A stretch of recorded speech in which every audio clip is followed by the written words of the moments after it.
Today is December 11th, 2025, and I'm Terry P. of the Pro-Democracy Strategists.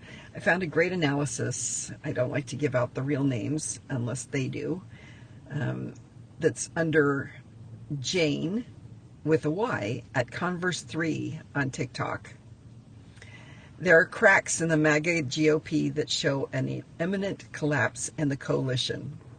First, MTG broke off over her support of the Epstein girls. Then we have more than 40 Republicans, which have announced they are not running again in 2026. Then we have the vote on the Epstein Files Transparency Act, clearly a Republican, if not bipartisan effort. Thomas Massey was, and Ro Khanna actually. 427-1 was the vote. Only one Republican voted against it. Then we have the Venezuelan boat strike video of survivors clinging to wreckage being murdered by Secretary of Defense, I refuse to call it war, Pete Hegseth's kill them all order, which has struck at basic humanity issues. This is a war crime by every definition, and it has launched a bipartisan congressional investigation.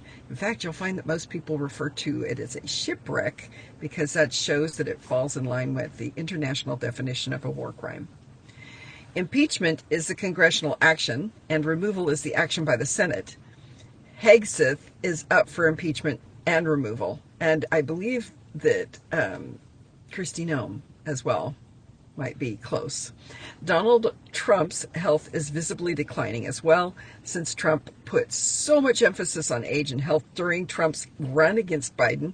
It is impossible for his followers to ignore. That's my own personal opinion.